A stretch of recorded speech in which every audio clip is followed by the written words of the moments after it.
Dewan Juri sedang diskusi dulu untuk menentukan skor. Jadi ayah bunda adik-adik bisa lihat ya bahwa kami dari dinas tidak intervensi terhadap penilaian. Jadi sepenuhnya itu menjadi wewenang dan menjadi tanggung jawab Dewan Juri. Nah, sambil nunggu kakak-kakak Dewan Juri untuk diskusi skor tadi peserta yang sudah mengikuti final, gimana kalau kita lihat Yajid itu juara 1 lomba bercerita Kota Bogor tahun 2022 dan juga juara 1 lomba bercerita tingkat Provinsi Jawa Barat tahun 2022. Kita panggil Kak Yajid. Saya panggil kakak ya karena sekarang kelas 6. Kelas 6 SD. Lihat penampilan saya. Itu HP-nya udah ini? Udah. Ini ngerekam atau live ini? Rekod aja. Oh, rekod aja. Iya. Ayo, mana Kak Yazid silakan untuk ini adik-adik yang peserta bisa dilihat ya. Ini Kak Yazid ini juara 1 waktu itu di sini tahun 2022. Terus juara 1 juga di provinsi di Bandung di Jawa Barat. Gitu. Tepuk tangan ya. Kak Yazid. Ayo silakan Kak Yazid.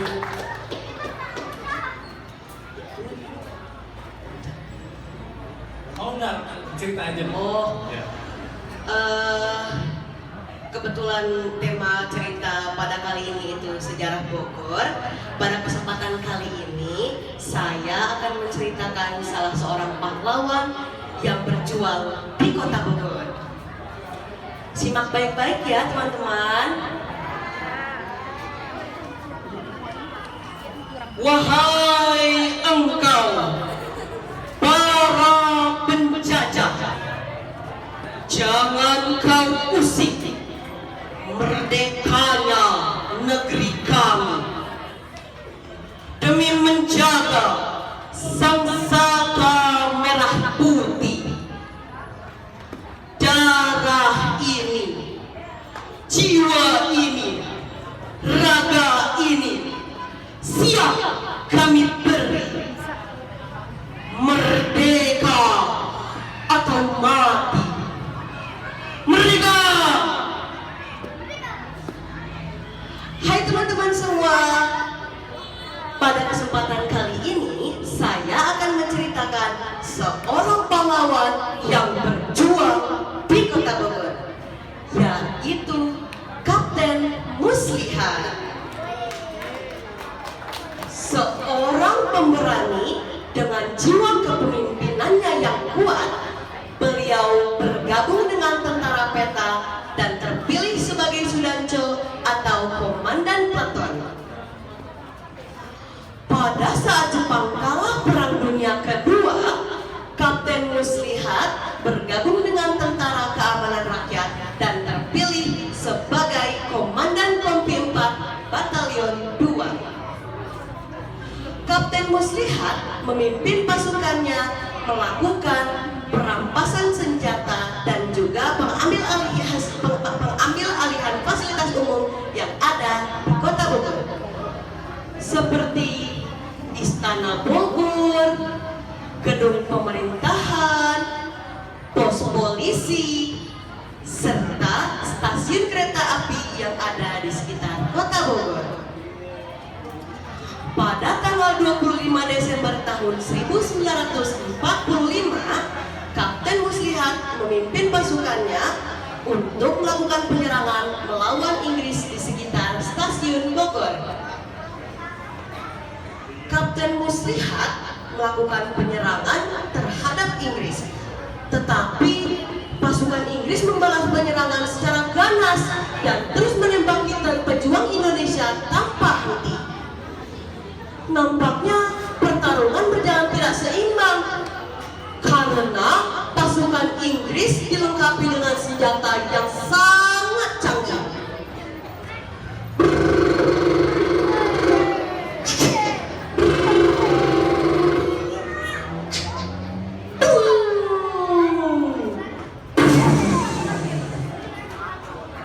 Sementara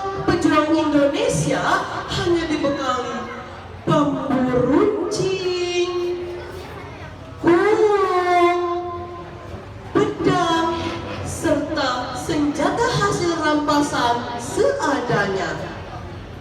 Tetapi pasukan yang dipimpin oleh Kapten Muslihat tidaklah gentar. Teriakan "Merdeka!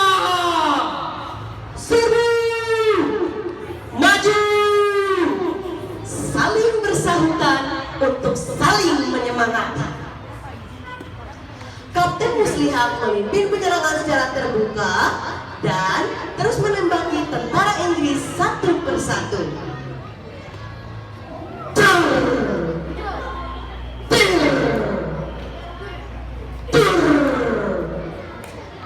Ia berhasil menjatuhkan beberapa tentara Inggris. Namun tiba-tiba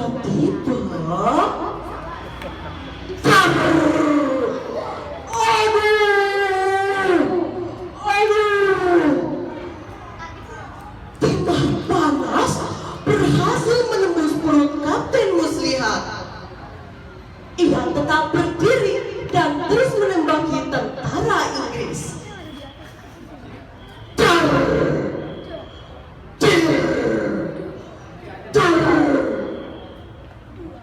Dan akhirnya tembakan kedua mengenai pinggang Kapten Muslihat sehingga ia pun jatuh tersungkur.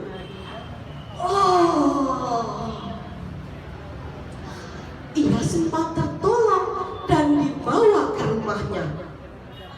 Namun lukanya itu sudah terlalu parah. Kondisinya semakin memburuk.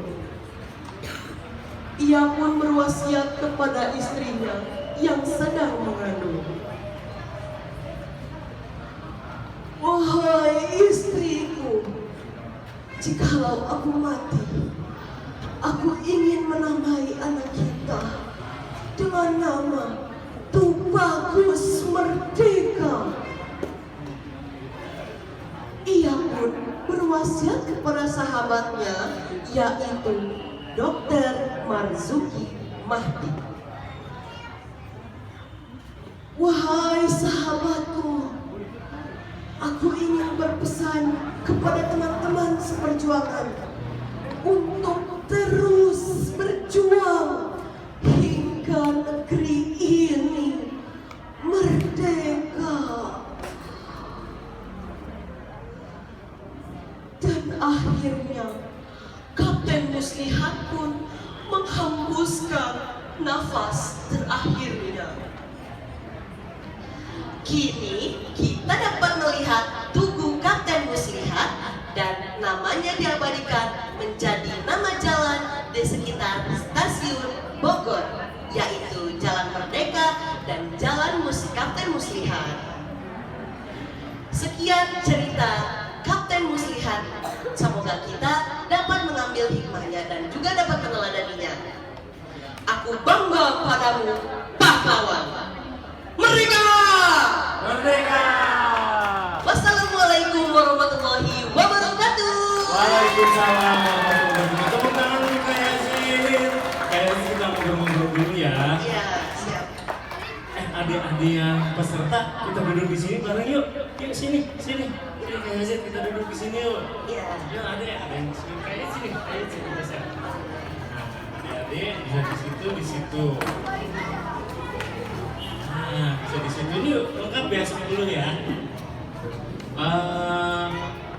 Kak Risna boleh ini mix satu lagi bawa ke sini. Tadi ceritanya tentang apa ya? Kapten Muslihat. Tadi ceritanya tentang Kapten Muslihat ditembak ya. Oh, perutnya sakit. Menghayati kakaknya. Oh, jadi lu sakit gara-gara terlalu menghayati. Iya, kakaknya mau menghayati. Oh, luar biasa, berarti sukses ya. Iya, alhamdulillah. Nah, itu kan Kapten Muslihat ini ketembak. Kamu nggak di mana ketembak? kerja di daerah mana? Bukan, Kapten Muslihat ketembaknya.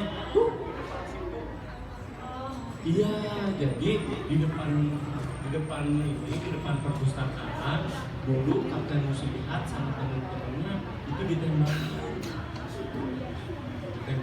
terus akhirnya ketembak dan langsung dibawa ke tadi rumah sakit Marzuki Pandi ya, kayak situ ya. Jadi kenapa di depan perpustakaan ini nama jalannya Kapten Muslihat? Karena dulu Kapten Muslihat ketembaknya di situ. Di jalan itu, jadi jalan yang di depan kita ini dari dulu udah ada. Cocok buat sinyal, emang mau sinyal di situ. Oke, sekarang mau nanya dong ke Kak Yazid, boleh cerita dong dulu pengalamannya gimana waktu ikut lomba bercerita Kota Bogor.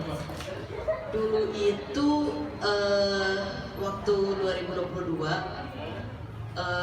nomor urut 10 tuh paling terakhir. Itu jadi, final ya? Iya, final. Oh, final. Jadi Okay. harus simpan energi buat nanti siang. Soalnya tampilnya siang, habis zuhur. Nah, sebelum tampil itu ya buat isi energi lebih banyak, jadi makan soto gitu, makan soto bening. Makan dulu. Jadi yang penting perut kenyang sama pikiran tenang dulu ya. Tapi udah apa yang mau diceritain udah ngerti, udah paham.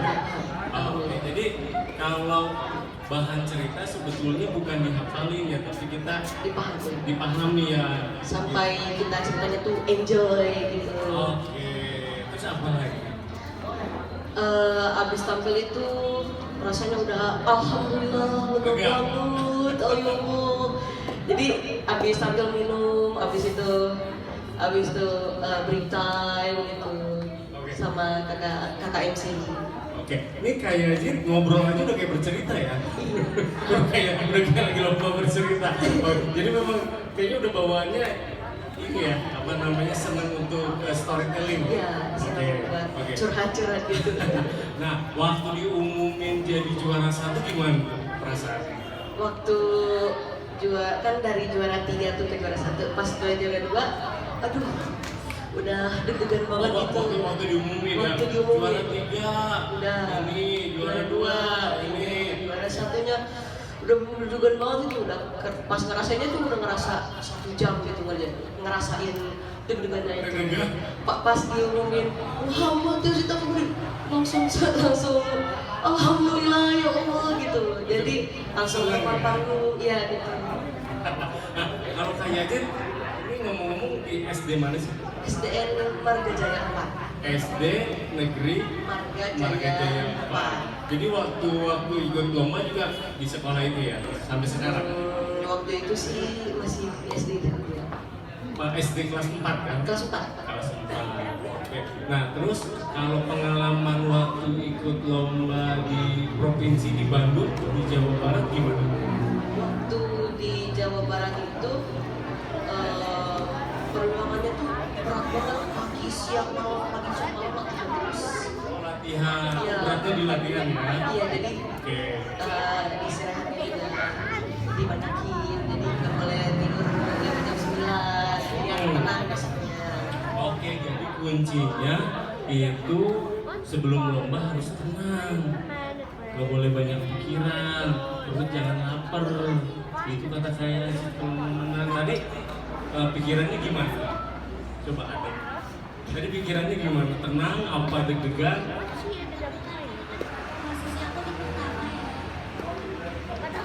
Tapi tadi setelah tampil rasanya gimana?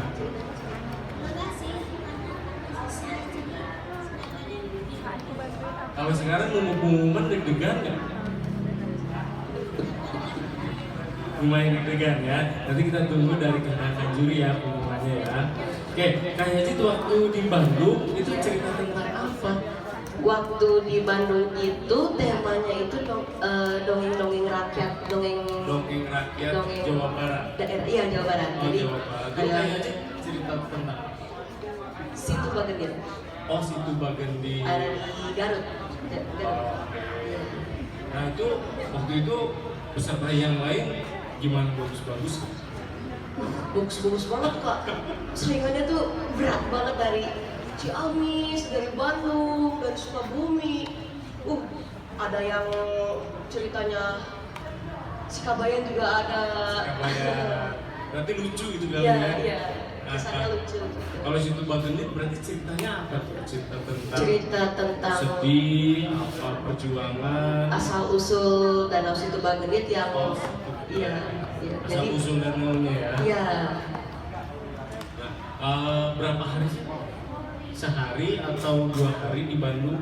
Di Bandung tuh kalau masih inget ya, itu sekitar 2 harian kalau nggak salah. Oh 2 hari, berarti waktu itu izin ya dari sekolah ya? Iya. Nah, tadi kan Kak Yajid udah lihat nih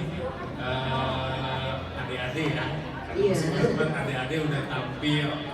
Menurut Kak Yajid gimana penampilan adik-adik tadi? Bagus banget tahu. Tadi sampai ada kaget sama pantunnya itu. Bagus banget. Ada yang pantun, ada yang nyanyi. Ada yang nyanyi juga, iya.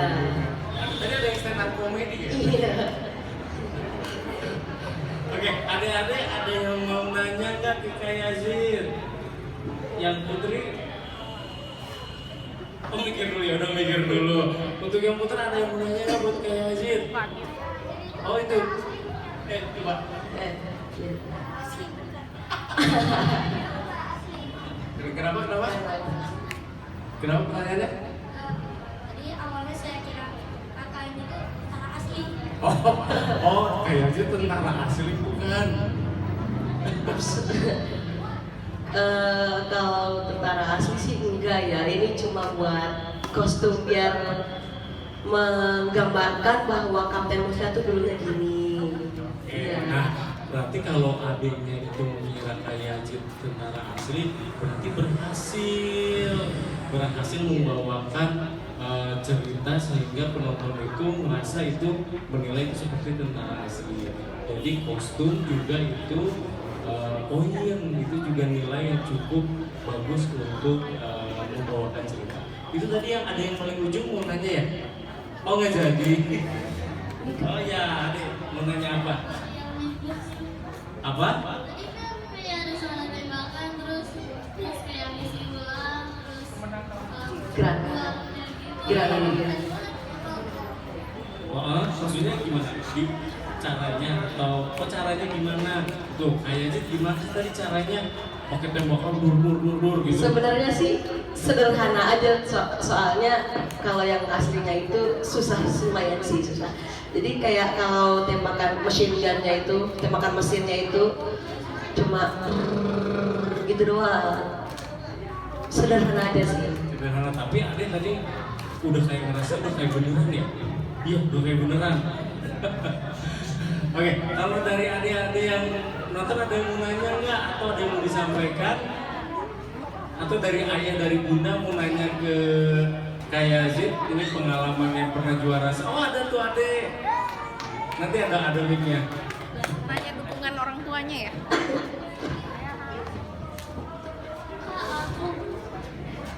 aku pengen nanya. Buat Kak Yazid. Namaku Haula. Aku ingin nanya cara percaya diri itu gimana sih kalau lagi cerita gitu biar gak nervous gitu.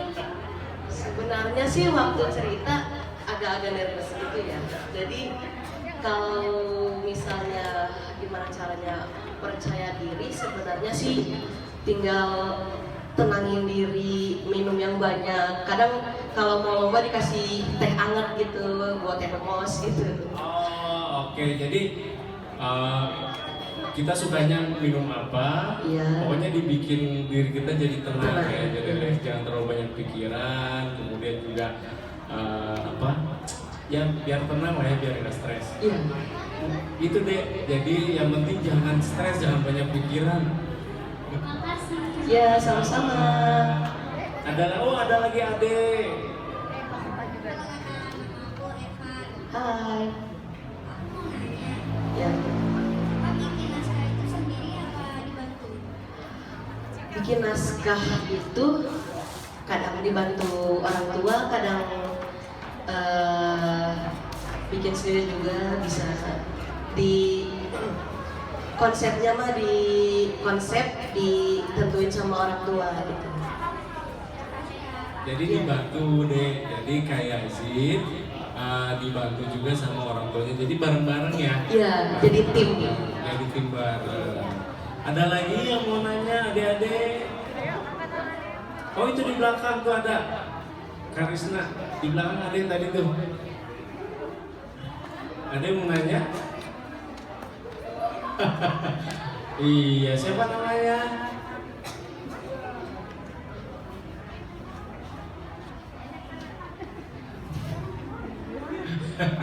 Itu mic-nya udah ada, pegang. Iya, mau nanya apa deh?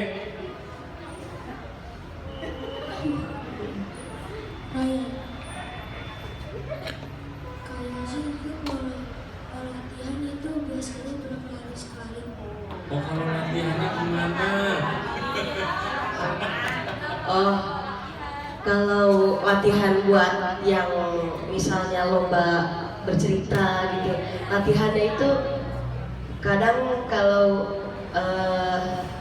misalnya kelihatan lawannya berat-berat nih, jadi pagi siang malam itu latihan terus, di drilling terus. Pagi, siang, malam. Iya. Pagi itu berarti sebelum sekolah apa gimana? Kalau sekolah? Kalau kadang-kadang sih di sekolah suka dilatih sama guru gitu. Oh dilatih sama guru Iya, juga. iya. Oke. Nah mungkin kalau sedikit boleh nambah pertanyaan, sebelum apa ya kayak tampil seolah-olah di panggung itu yang pertama itu apa? Dibaca dulu ya naskahnya. Iya, dibaca ulang gitu, di review. Di review. Iya. Oh dibaca dulu, kemudian setelah dipahami baru seolah-olah latihan untuk tampil di. Iya. Jadi latihan biar di depan cermin misalnya, biar gimmicknya kurang apa nih, jadi biar makin bagus gitu.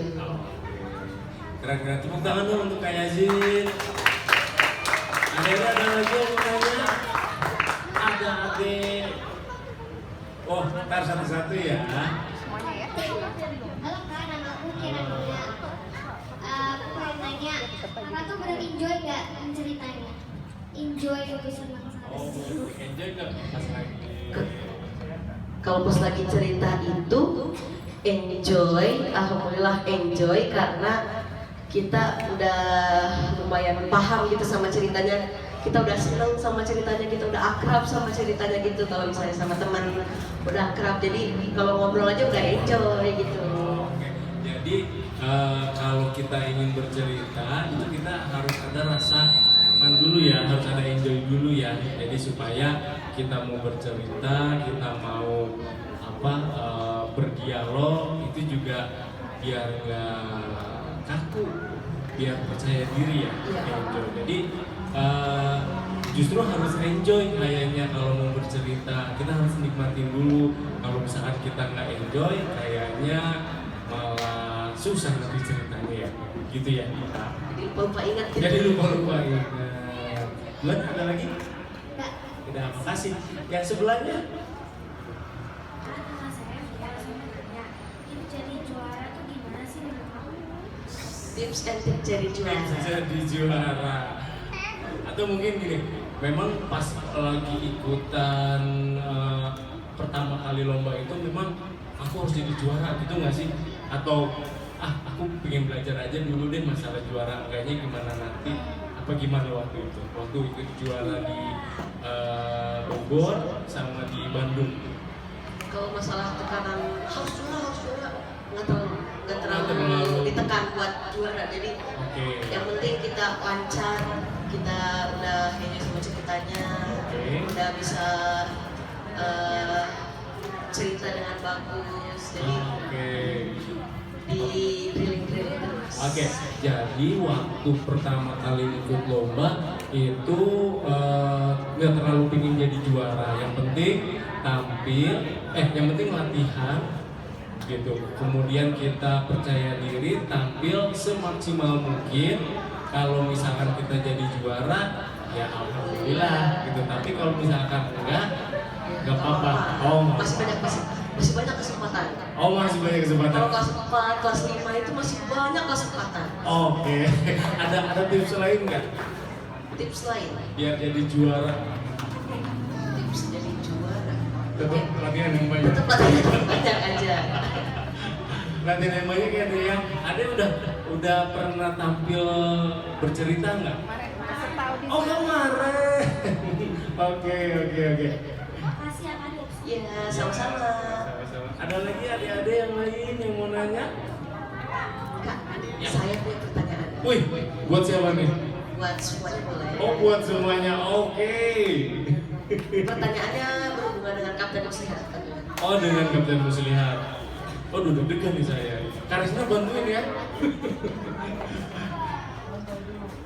Pertanyaan ini, di mana letak patung Kapten Muslihat sekarang? Oh, siapa yang tahu?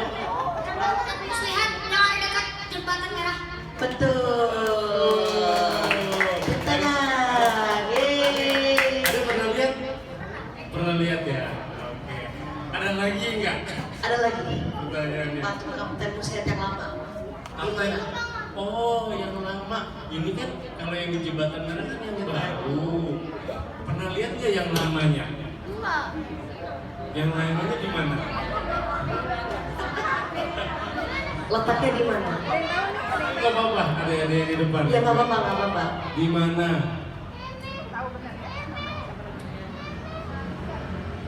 Nggak apa-apa, jawab aja. Nama saya Faro. Patungnya itu ada di Taman Topi. Betul. Yeay. Udah. Kenapa? Oh, ini ada pertanyaan nih bagus. Kenapa namanya Taman Topi? Ada yang tahu dulu?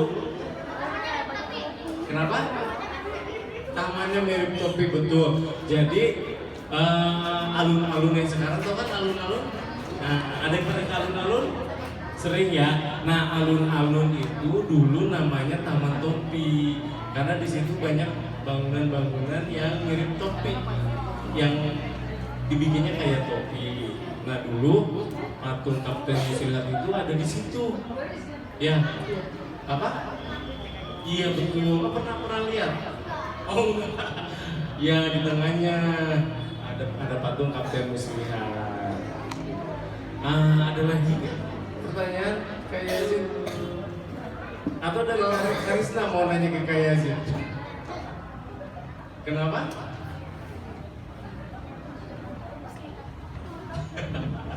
Ada lagi Kak Yazid pertanyaannya? Ada. Apa? Di mana letak Jalan Merdeka?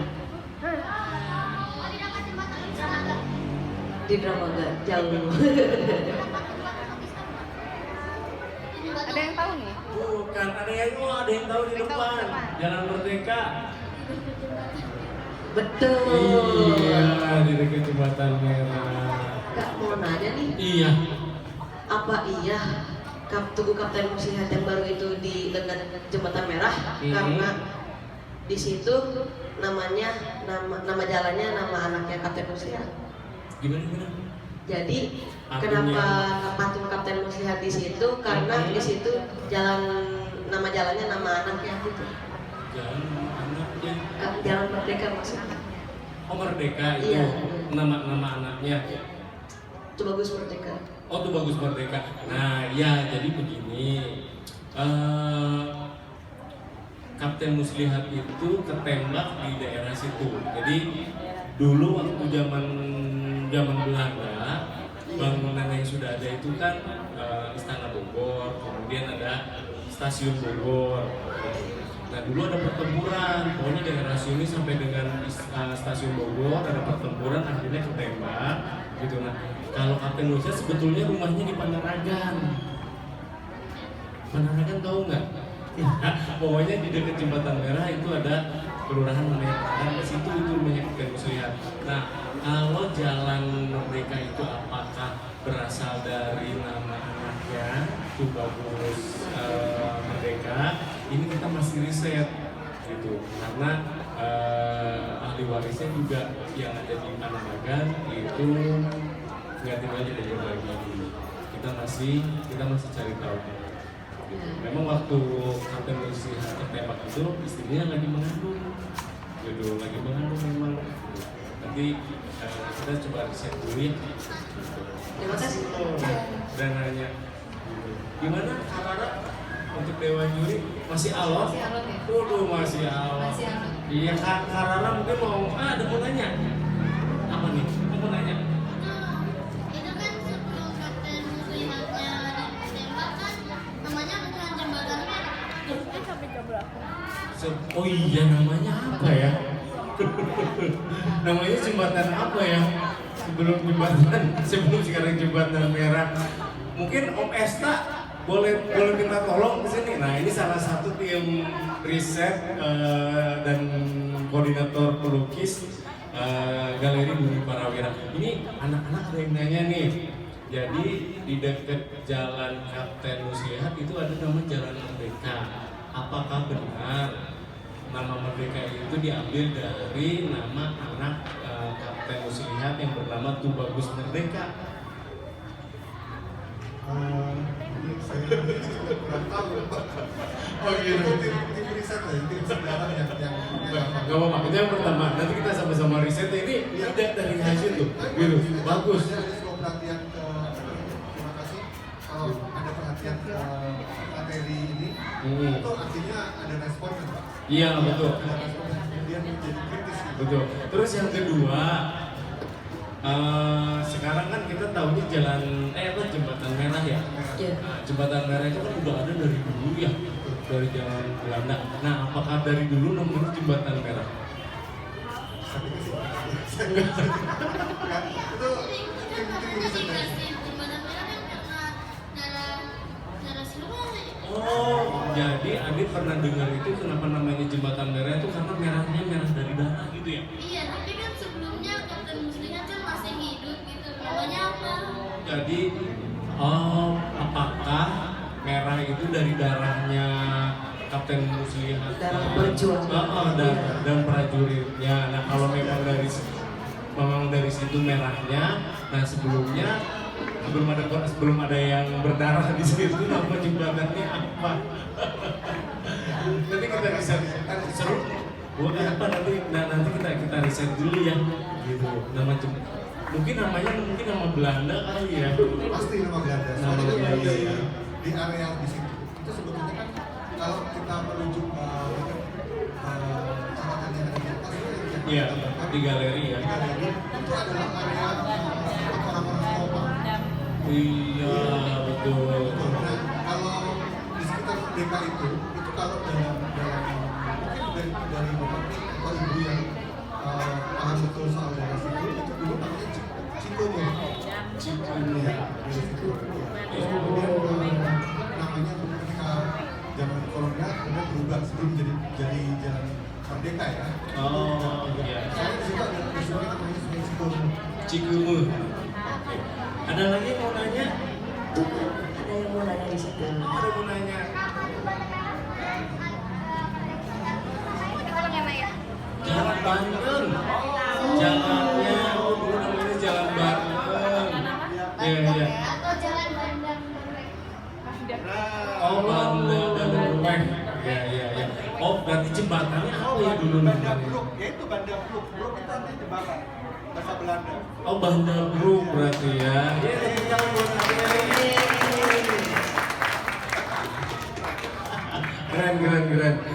Ada lagi yang mau nanya? Ada di sini? Oh iya, apa gimana? kan katanya rumah Kapten Muslihat itu kan ada di komplek Panaragan. Boleh nggak sih dimasukin? Mesti izin sama keluarganya. Itu kan rumah pribadi.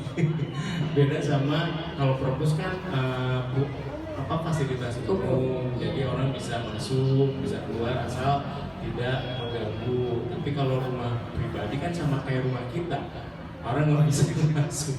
Tapi memang rumahnya masih ada tuh, masuk juga gitu. Karena dulu saya pernah jadi lurah di situ, pernah jadi lurah Panaragan. Ada lagi yang mau nanya?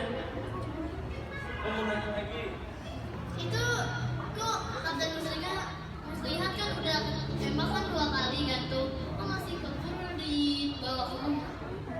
Kapten Muslihat udah ketembak 2 kali, terus masih keburu dibawa ke rumah gitu.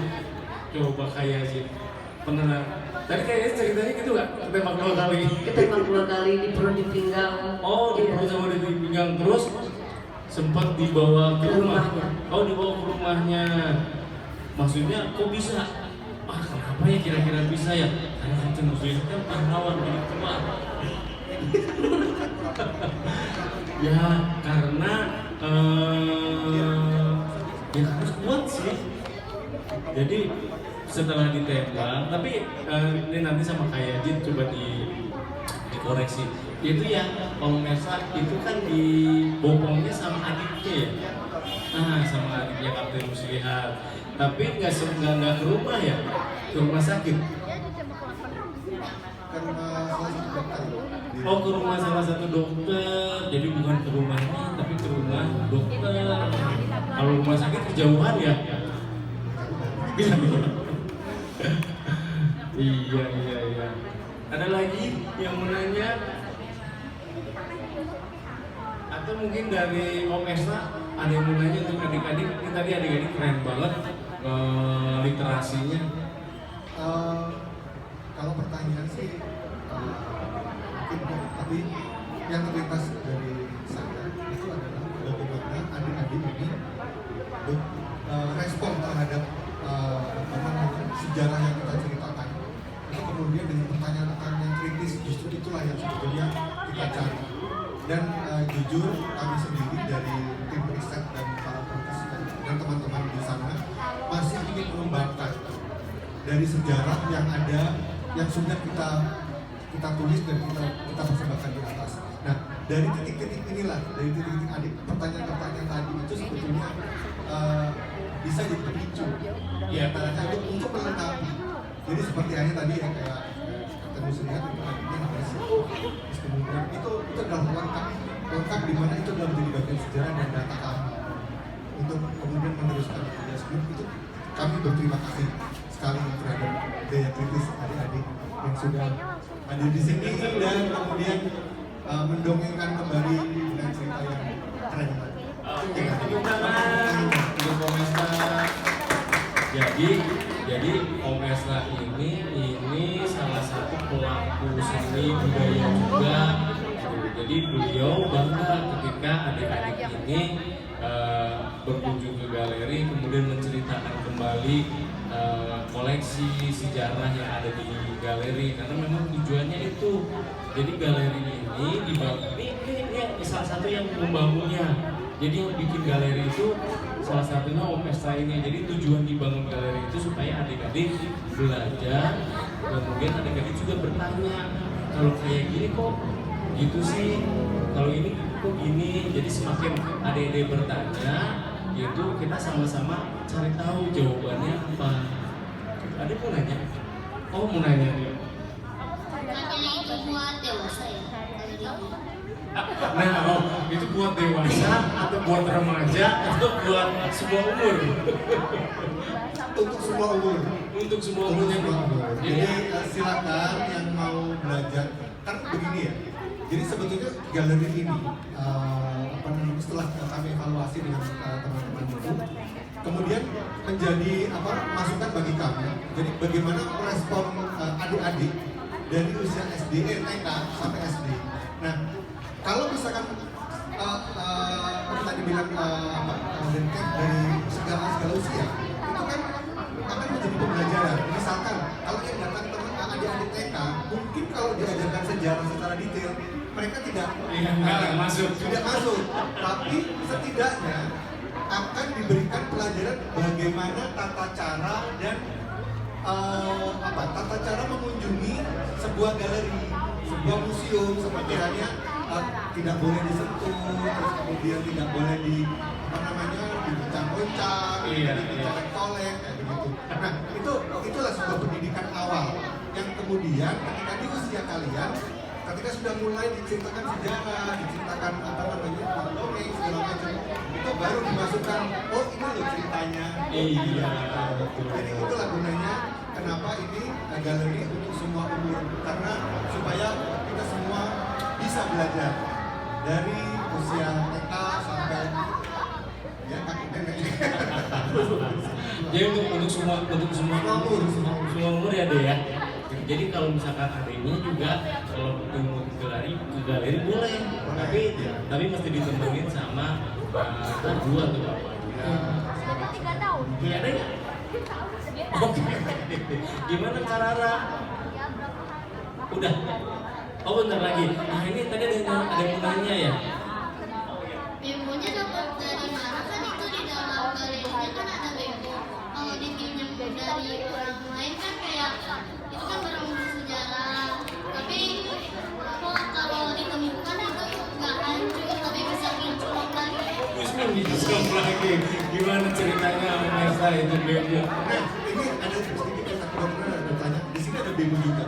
Iya itu ada bemo juga. Di atas itu ada bemo. Kalau bemo ini itu milik dari Peperina. Ini salah satu pengusaha importer kertas yang ada di Bogor. Kemudian dipinjamkan kepada kita. Iya. Kalau yang di atas itu kita dapatkan dari dinas perhubungan.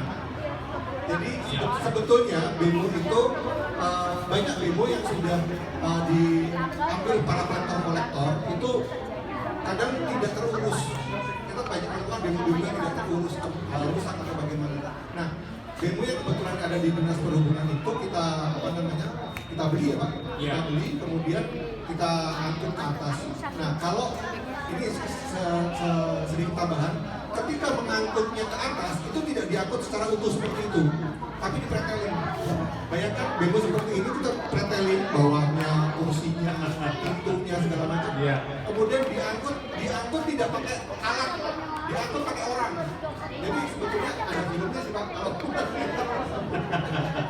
Nah, jadi pertanyaannya tadi yang kembali ke pertanyaannya bemo itu dari mana? Kebetulan di Bogor ini ada beberapa orang yang masih mengkoleksi bemo-bemo itu.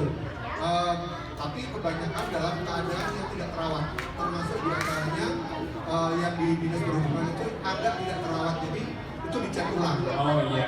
Jadi bemonya tadinya berwarna biru kalau nggak salah, ini dicat ulang berwarna putih. Oke, makasih Om Ya, Mesta. begitu ceritanya. Iya, jadi bemonya itu ada yang ngasih. Gitu, jadi kata yang ngasihnya udah nggak apa-apa, bemonya saya sumbangin aja di sini supaya adik-adik bisa tahu, bisa lihat bahwa dulu angkotnya bukan kayak gini, tapi angkotnya bemo. Dulu waktu zaman Om seusia adik naiknya bemo, angkotnya bemo, jadi bukan angkot kayak gini. Oh iya, makasih Om Esta. Ini Dewan Juri berterima kasih kepada Om Esta ya, karena lama banget. Jadi Om Esta ngisi. Makasih Om Esta ya.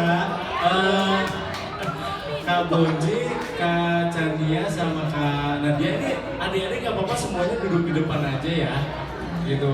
Jadi Om di kamar mandi, ya sok kalau yang mau kamar mandi sama di kamar mandi dulu. Jadi nervous ya, nggak apa-apa. Jadi adik-adiknya di depan aja ya Kak Bonci ya.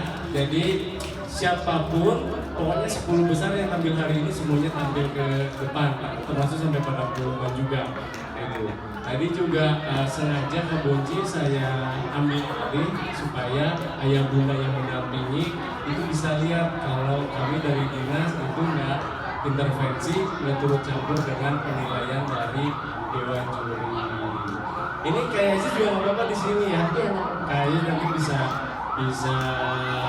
lihat nanti siapa yang menang. Mungkin Kak Risna nanti juara satunya kayak Zin aja yang ngumumin. Dulu tadi cerita kan deg-degannya bukan main waktu diumumin juara satu, sekarang kayak Zin nih yang ngumumin siapa juara satunya. Oke. Tapi kita tunggu dulu ya, ini ada ke toilet juga? Enggak ya? Oke, kita tunggu temennya yang ke toilet ya.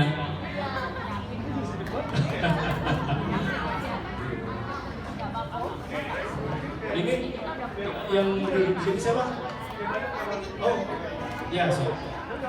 Saya aja deg-degan Mbak. Oh, deg-degan.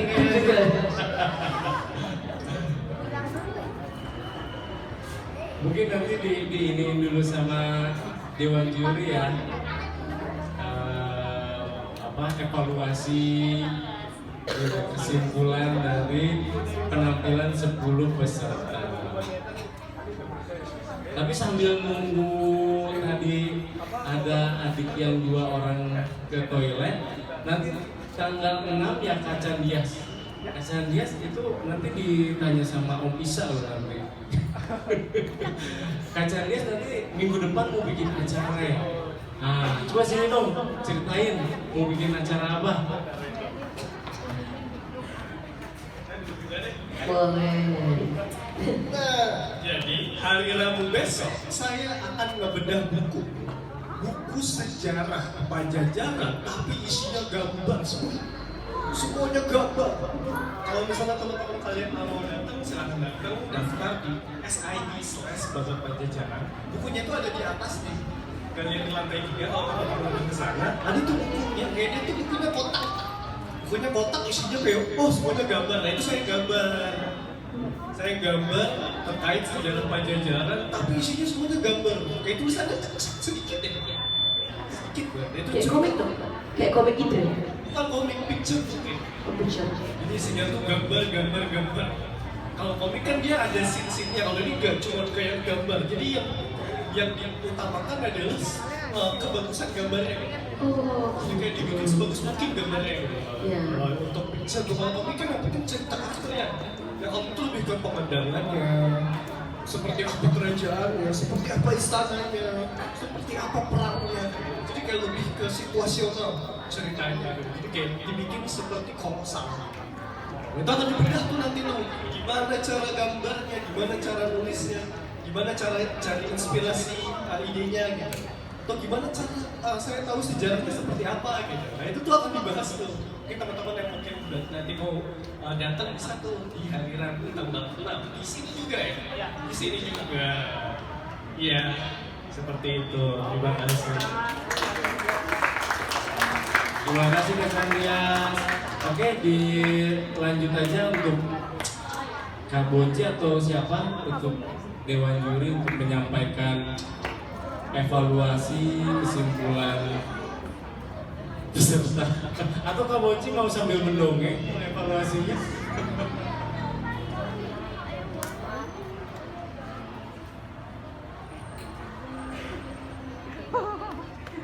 Kok langsung sunyi? Deg-degan, ini asli aja deg-degan.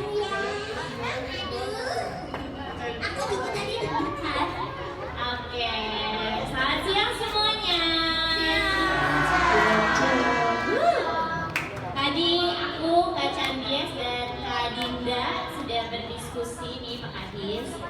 Jadi memang hari ini kami senang banget. Kenapa? Karena banyak energi baik yang ditransfer sama adik-adik ini gitu ya. Banyak insight-insight juga, walaupun aku bisa pengalaman dongengnya udah duluan, tapi banyak juga akhirnya dapat insight dari teman-teman yang tadi udah tampil gitu. Dan hari ini cukup bangga ya, bangga sama anak-anak di Kota Bogor. Ternyata banyak banget calon-calon storyteller masa depan. Kalian mau jadi pendongeng kayak aku? Siapa yang mau jadi pendongeng? Nomor urut berapa ya? Senang banget hari ini. So far hampir semuanya bisa menyampaikan cerita dengan sepenuh hati. Kelihatan banget mereka enjoy sama ceritanya. Karena memang ketika kita sudah bercerita di depan panggung, cerita itu akan jadi milik kalian dan jadi milik para penonton juga. Semuanya bisa menyampaikan ceritanya dengan santai gitu ya, walaupun mungkin ada yang lupa-lupa, tapi juga tadi kami sangat senang karena bisa menghadapi penguasaan kamunya baik, walaupun lupa tapi bisa sak wah harus ngapain gitu. Dan itu nggak semuanya bisa kayak gitu, karena aku pun mendongeng masih suka lupa Pak Kadis. Jadi yang lupa nggak apa-apa, yang penting habis itu langsung sunset gitu ya. betul, lupa itu nggak apa-apa. Yang penting